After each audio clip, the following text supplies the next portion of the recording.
After 86 years of life, including 60 years as a religious, Father Solanus Casey had very little which could be called personal effects. Several days after his death in Detroit, Michigan, on July 31st, 1957, his Capuchin brothers went into his small room at St. Bonaventure's Friary to collect his things. There was a black-brimmed winter hat, a brown skull cap, some family photos, a winter overcoat, some underclothes and nightshirts, a breviary, a violin with a bow, several pictures of the Blessed Virgin, a rosary, and 2 worn habits. It was a poor man's holdings. A much larger legacy of the man did exist. It was the kind that couldn't be counted or evaluated in terms of dollars and cents. Father Solanus was ordained a priest in 1904, but he was denied the faculties to hear confessions or to give doctrinal sermons. For want of a better way to employ him, the priest was given the job of friary porter or doorkeeper. He answered the door and took messages. Gradually, however, friary visitors found something spiritually magnetic about the kind bearded priest. They began to tell him of their problems and their hopes. He reminded them of the goodness of God. He promised to pray for their needs and did so even into the loneliest hours of the night. His was a life that changed others, often after no more than a momentary meeting. His closeness to the Lord was so apparent that people of all ages, creeds, economic backgrounds, and cultures were drawn to him. The son of Irish immigrants, he was a Midwesterner from a big family who loved baseball, hot dogs with onions, and could shoot a fair game of pool. He was also a pilgrim in our own century of telephones, TVs, the Cold War, and consumerism. The special blessing of Father Solanus to American Catholics and all Christians is that he showed others that a life-giving faith and love of God could be so simple, yet so powerful. That is an excerpt from the book titled Father Solanus, The Story of Solanus Casey, OFM, Capuchin by Catherine M. Odell. The book is relatively short. It's roughly 200 pages. It's relatively simple, but really, really powerfully conveys the life and story of Father Solanus. After reading this, I am just amazed by some of the hardships and experiences that he experiences throughout his life.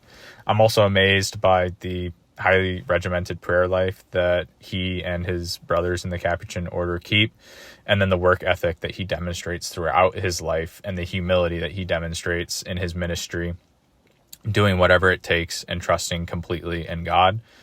One recurring theme and statement that he writes at all of the end of his letters is Deo gratias, or thanks be to God, for everything, every hardship, every struggle, and every positive thing as well. He's always saying Deo gratias, or thanks be to God. Going back to the book, so both of Father Solanus' parents immigrate to the U.S. in the late 1800s. They ultimately end up settling in the Midwest, having 16 children on a Wisconsin farm. Barney Casey, or Bernard Casey, ultimately ends up becoming Father Solanus, is the sixth of 16 children and is born on October 25th, 1870. Little Barney learned to walk in the increasingly cramped cabin. He grew used to the noise of the rolling Mississippi below the bluffs. Sound of the water was one of his earliest memories, along with the distant image of his mother hanging laundry on the lines near the house. By the age of 2, little Barney may have been paying some attention to family prayer as well. It was a nightly custom in this cabin near Prescott, Wisconsin. Slowly, he was learning to recognize certain prayers, including the prayers of the Rosary. Though he would not have understood the meaning of such a prayer, little Barney even heard the older Caseys ask for a happy death and a favorable judgment. Some impression became fixed in the consciousness of the children. Prayer was talking. Adults talked a lot. Adults talked to one another and to children. Prayer was simply talking to an unseen God. For children living on the land in the last quarter of the 19th century, there was no reason to question the reality of unseen powers. Summer storms, winter whiteouts, blazing prairie fires, abundant harvests, the flowing Mississippi River nearby, all these things were the result of great powers which could not be comprehended. So very early on, it's clear Father Solanus is raised in a faithful family. He sees daily prayer as a part of his life and his family's life. He's also keenly aware that there are many things and powers outside of his control. Like many others living on the land during that time, they're keenly aware of how dangerous nature can be. There are several stories throughout the early parts of this book that demonstrate this, like crazy stories. One where the Casey boys are chased by a bear. There's another where they have to kill a wildcat to protect their dog. They nearly lose their entire house to a prairie fire, and they lose several children, so several of Barney Casey or Father Solanus' siblings to disease within weeks of each other. So this is an unbelievably hard and unforgiving environment, but I think really this lays the foundation for Father Solanus to put his complete trust and confidence in God, really because there is no other choice. You have to survive out on the frontier in the late 1870s. Except for tending to the livestock, winters meant some time off for Midwestern farmers like Barney Casey Sr. Therefore, Casey resolved to find a way to turn the slack season to good purpose. He became a distributor of religious books and also sold subscriptions to the Irish Standard and the Extension magazine. He would travel to St. Paul by train and return with the books, heaving them off into the snowbank as the train passed near the Casey homestead. Knowing about what time the train passed through, several of the older Casey boys would pick up the canvas sack heavy with books and put it onto the wagon. Bernard Casey Sr. would walk back home from the train stop 2 miles away. I think that this story is so cool. I think that it demonstrates the type of family that he was raised in. So Father Solanus really early on sees a tremendous priority put on books, a tremendous priority put on specifically books of the faith and learning and studying these things. So much so that his father travels to another town by train, throws a sack of books off into the wilderness in hopes that his sons will find them, and then walks the 2 miles home. So this is just an amazing story that demonstrates the type of environment that he grew up in, and maybe why he develops the sort of desire to read and to study and to give his life to God. By the time he was 14, Barney was slender but strong and wiry. He had not yet completed his elementary schooling, but that was not unusual. In agricultural communities, schooling had to follow a different sort of schedule. Fields had to be planted in the spring and crops had to be harvested when the time was right. Children, especially the boys, were needed to help, and schooling had to fit around the needs of agriculture. With a disappointing harvest in 1885 and 1886, Barney's studies were pushed back even further. Along with older brothers and a sister, Barney had to look for extra work to help support the family. This is going to be a recurring theme throughout Father Solanus' life, where he has to deny himself. He has to do things for other people. So from supporting his family as a teenager like this, it shows his humility, this trust in God to do whatever it takes to support the people that he's caring for. And this is something that's going to carry him into the priesthood and into his ministry. Life was settled and satisfying for the Caseys, except for Barney. Barney began to agonize about the direction of his own life. When the family still needed financial help, Barney put concerns about his own future aside. He felt obliged to help his family, but now the family was secure again. Old questions that had preoccupied him from time to time resurfaced. Barney began to debate something that was deep in his heart. He'd done plenty of rhetorical debating in the past. This time, however, the exercise was not for fun. Ellen and Bernard Sr. weren't sure what was going on inside the handsome young man, but Barney himself was finally sure. He went to see Father Edmund Sturm, the pastor of Sacred Heart Parish in Superior, to discuss the priesthood. So at this point in time, Father Solanus is moved out of his parents' house. He's relatively successful, making money, working as a streetcar motorman. He had previously had a relatively serious girlfriend, but he's still feeling restless. He's still not feeling fulfilled. And this is ultimately what drives him to answer the call to what ends up being an over decade-long journey to the priesthood. He ends up going to a German diocesan seminary in Milwaukee, actually one of the same ones one of his older brothers went to and was dismissed from. And similar to his older brother, he actually ends up being dismissed as well. And this isn't because of failing grades or really any other reason for dismissal. It's actually a mystery at this point why he was dismissed from the seminary, although a lot of people attribute it to potentially be due to tensions between different immigrant groups during that time. And so because it was a German seminary and the Caseys were Irish, there may have been some tension there that led to the dismissal. However, this is ultimately what ends up leading him to the Capuchins and one of the three major branches of the Franciscan order. The Capuchin history was impressive, but Barney Jr. contemplated it with mixed feelings. The message about going to Detroit was not a message Barney would have been likely to invent for himself. He had been uncomfortable at the Capuchin house he visited in late spring.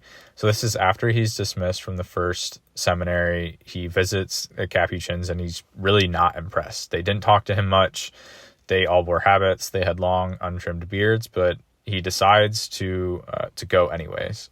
I think that this really, really shows his complete trust and confidence in God. He hears the message to go to Detroit, and he trusts in it and follows it, despite not really feeling like he wants to. Because it was so close to Christmas, his family wanted him to stay in and spend the holiday with them. They knew it would be years before they would see him again, but Barney would not yield. It was, he insisted, time to go. Inside the monastery, men walked, talked, ate, and slept in a pattern that was hundreds of years old. The proximity of the 20th century changed life here very little. Living the monastic life, Solanus and the other friars were wrenched from sleep each day at 4:45 a.m. So Father Solanus now is with the Capuchins. He is studying to be ordained a priest, and he is approached again with a fear and risk of being dismissed. I think this goes to show just how hard it is to become a priest. It requires extreme discipline and sets a very high bar that rivals even some of like the highest levels in the military and athletics. So he is actually forced to sign a statement, which is really crazy. That is him admitting that even if he's not ordained or if he does not get the order that he wants, that he will submit and he wants to pursue this regardless. So I'll read this statement. I, Frater Solanus, Casey, declare that I join the order of the Capuchins in the province of St. Joseph with the sure intention to follow thus my religious vocation. Although I would wish and should be thankful being admitted to the ordination of a priest, considering the lack of my talents, I'd leave it to my superiors to judge on my faculties and to dispose of me as they think best. I therefore will lay no claim whatsoever if they should think of me not worthy or not able for the priesthood, and I always will humbly submit to their appointments. So he's then moved to another seminary. He continues his study for the priesthood in Milwaukee. He continues to struggle a little bit. He's not failing, but again, everything is taught at this time in German and Latin, and he's not formally trained in either, and he also doesn't have a formal training to fall back on. So he starts to struggle, not because he's stupid and not because he's not working hard, but because mostly the language barrier is very difficult. So he's again approached with the possibility of dismissal, and this statement is also just insane and goes to show how much he has to trust in God and how willing he is to do whatever it takes to answer this calling. I, Frater Solanus Casey, have entered the order with a pure intention and of my own free choice, wish to remain in the order, and I therefore humbly ask for admission to solemn profession. However, since I do not know whether as a result of my meager talents and defective studies I am fit to assume the many-sided duties and serious responsibilities of the priesthood, I hereby declare that I do not want to become a priest if my legitimate superiors consider me unqualified, and that I wish to be able to receive one or other of the orders, but will be satisfied if they exclude me entirely from the higher orders. I have offered myself to God without reservation. For that reason, I leave it without anxiety to the superiors to decide about me as they judge best before God. This is amazing determination and grit and faith that it takes for him to press on at this point. He's now been approached with the possibility of being dismissed from seminary 3 times, but he knows this calling. God has put this on his heart, and he's going to pursue it no matter what. So at this point, he's in his 30s. He's been pursuing the priesthood since he was 21. He is finally ordained. They finally decide to ordain him, but he's ordained as simplex priest. The simplex priests are not able to hear confessions or preach homilies for their congregations. This must have been unbelievably painful for Father Solanus. He's fully a priest, but he is at a minimum partially diminished by what he's able to contribute as a priest and to his community. Regardless, he trusts and submits to his superiors, who trusts and has confidence in God and presses forward, and even says Deo gratias, thanks be to God. So his first assignment is in New York, and it is to act as a supervisor to altar boys and to be a porter, which is essentially answering the door when the bell is rung and greeting visitors. So over his 10-year journey to be a priest, he probably has dreams and things that he wants to accomplish, and yet he is humbled immediately and takes the assignment with complete humility to literally answer the door and oversee the altar boys. Seeing to it that the boys served well on the altar was a good share of his priestly assignment. Solanus Casey had decided years before that he was not going to do any part of his given jobs with less than 100% devotion. So he's transferred to several different parishes in New York, but his ministry really starts to take off when he arrives in Harlem, New York. He's given the role to oversee the Seraphic Mass Association, which is essentially a place where people come to donate, and they donate to support the Capuchins and the Franciscan order, but then they bring prayer intentions and things that they would like the Capuchins to pray for. So Father Solanus is responsible for running this, for answering the door, and then writing down people's prayer intentions. But this starts to develop more than just being a bookkeeper. He starts to listen to people, he starts to counsel people, and people start to really seek out his counsel. So much so that they ask him to hear their confessions. He really humbly always simply declines, doesn't give any reason, and just asks them to seek out another priest, which again is just further solidifying this amazing humility and trust in God, that he is doing what he should be and that he trusts his superiors. So this is now back in Detroit. He's transferred back to St. Bonaventure's. By the early autumn of 1924, Brother Francis and Father Solanus both saw that the visitor lines at St. Bonaventure's were getting longer as the days went by. Most of the visitors, it seemed, wanted to talk or meet with Father Solanus. Others who heard about the work Father Solanus had done in New York were not at all surprised by the lines. So he developed such a reputation in New York that there are lines. So many people are showing up to receive his counsel. And this follows when he goes back to Detroit. He's again running the same Seraphic Mass Association, giving people counsel, and those lines follow him.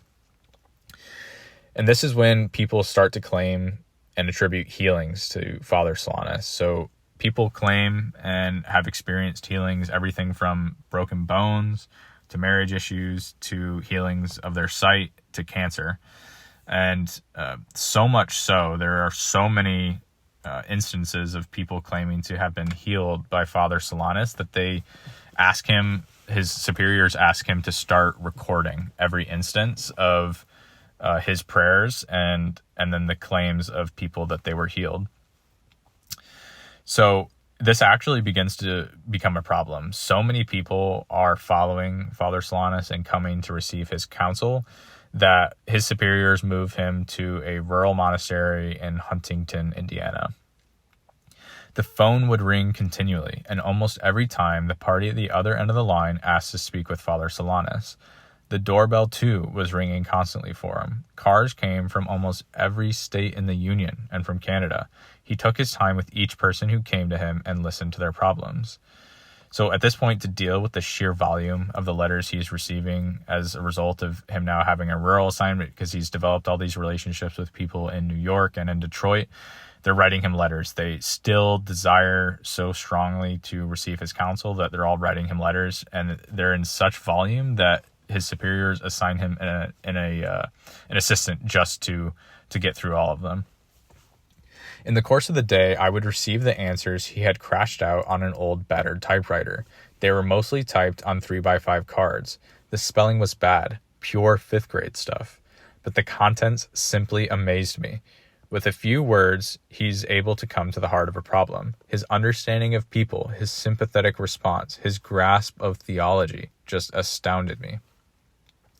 So throughout his later years, Father Solanus, of course, continues his ministry, continues to develop this following. Wherever he goes, people seek him out. They're magnetically drawn to him, his knowledge and his counsel, and really his holiness. But he starts to struggle with a skin disease that causes significant and painful inflammation in his legs. He bears this with tremendous courage, never complains, never even changes his routine, still getting up extremely early, still serving his community no matter what, and still getting up at all hours of the middle of the night and going wherever the people need him to. But this disease really starts to cause a lot of pain later in his life, and ultimately is what causes him to go to the hospital. "My whole body hurts, thanks be to God," he said. It was very clear to everyone that he was accepting this final and unremitting pain with Christian joy. So after struggling for a very long time with this disease, it's ultimately what causes him to go to the hospital. And it causes him to go to the hospital many times. And at this point, later in his life, it is clear that he's not going to recover this time. So as nurses enter his room, this is going back to the book here, it seemed as if Solanus might be dozing, but then they noticed that he was whispering something they could not understand. The orderly supported his head and shoulders as the nurse pulled his hospital gown over his shoulders in order to bathe him. Suddenly, the blue eyes opened wide and Father Solanus stretched out his arms. "I give my soul to Jesus Christ," he said clearly. The eyes closed and he fell backward a bit, exhaling his last breath. So that's where I'll leave it in regards to the book. Father Solanus was an amazing man who demonstrated tremendous humility, demonstrated a willingness to do whatever it took in every area of his life, demonstrated extreme and admirable holiness to pursue God's will no matter what, and really had an unparalleled and unprecedented trust and confidence in God despite the many setbacks and pain and hardships that he experiences throughout his life. So he's actually currently in the process of being canonized a saint, potentially. He, in 1995, Pope John Paul II declared him venerable. And in 2017, after various miracles that were attributed to Father Solanus were verified and confirmed by the church, they announced that Venerable Solanus would be beatified. And roughly 70,000 people gathered in Detroit to celebrate this Mass in 2017 of Blessed Solanus Casey. So now to leave you with some words from Blessed Father Solanus Casey. "Life is to live and life is to give, and talents to use for good if you choose. Do not pray for easy lives. Pray to be stronger. Do not pray for tasks equal to your powers. Pray for powers equal to your task. Then the doing of your work shall be no miracle, but you shall be a miracle. Every day you shall wonder at yourself at the richness of life, which has come to you by the grace of God." Again, this book is Father Solanus, The Story of Solanus Casey, OFM Capuchin by Catherine M. Odell. It's a great book. I highly recommend getting it if you want to learn more. It has many more stories and many more details that I didn't cover here.